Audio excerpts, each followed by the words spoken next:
To begin your origami frog, you will need a square of thin paper.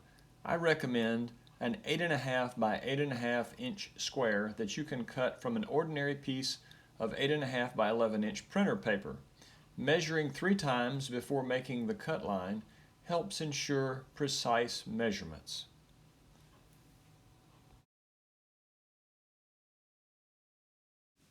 I'm now lining up the ruler along the 3 points that I've just made so that I can mark the edge of the square.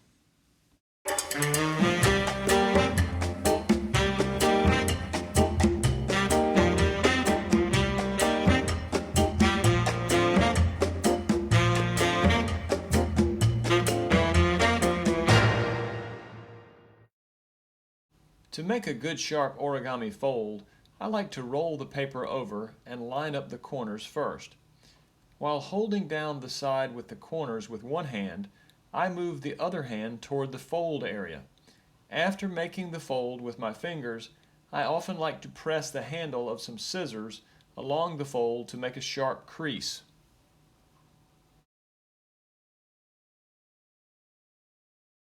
I'm now folding the tall rectangle in half.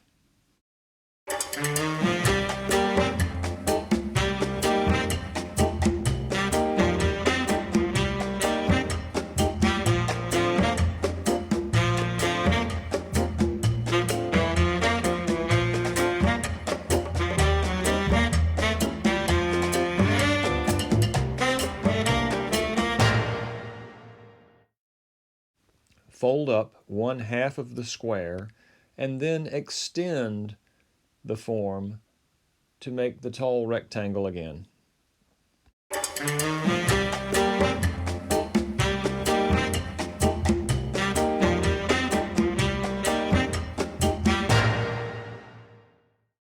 Make a diagonal fold in the top portion of the rectangle and then unfold it.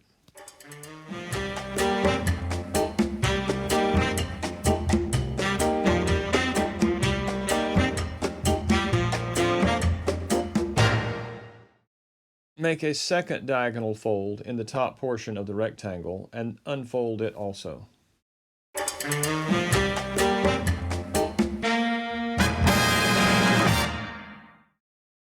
Squeeze the sides of this horizontal fold together and then press the resulting triangle downward. Fold the large square in half by bringing the bottom of the square up to the bottom of the triangle.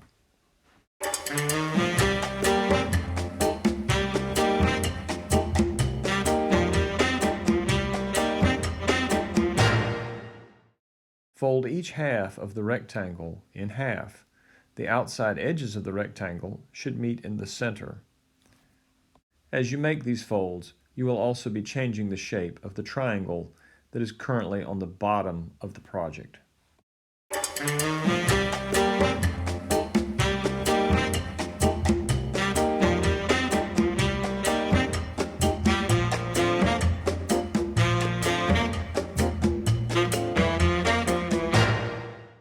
Fold the rectangle in half. The bottom of the rectangle should meet the bottom of the triangle.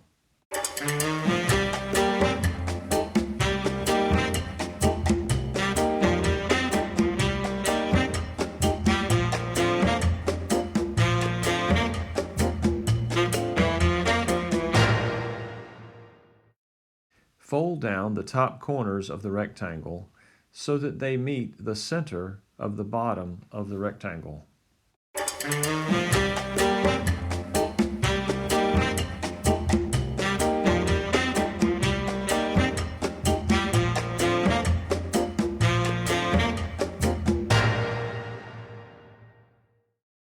Step 10 is one of the trickiest steps in the project. Notice how I'm holding the top triangle down with a forefinger and middle finger and then pulling out the corner of the top layer of the small triangle at the bottom here with my thumbnail.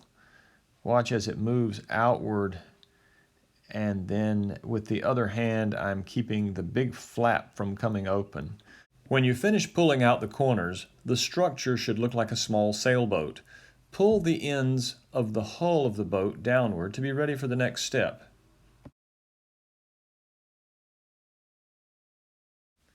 The frog's arms and legs are done in this step.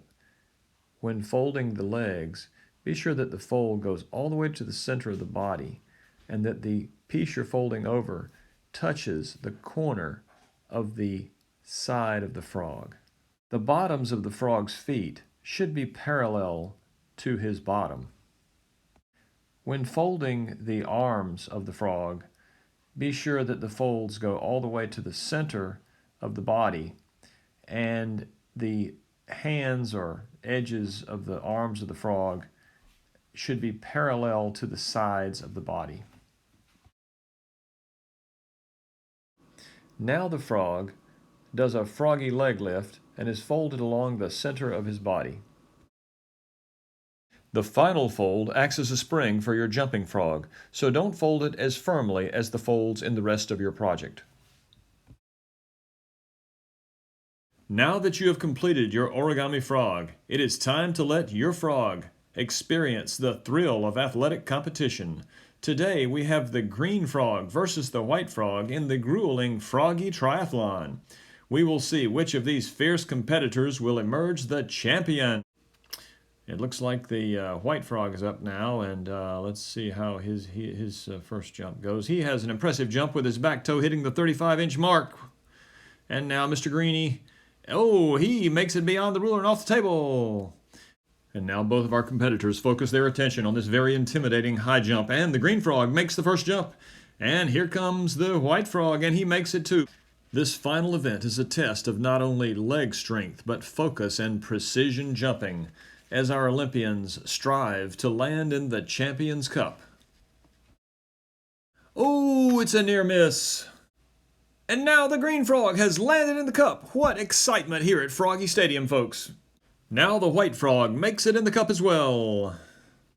The judges have totaled the scores. The frogs each earned a point for the high jump and the cup jump. But for his stellar performance in the long jump, the green frog has won the first annual Froggy Field Day Triathlon. And isn't it nice? They are still friends.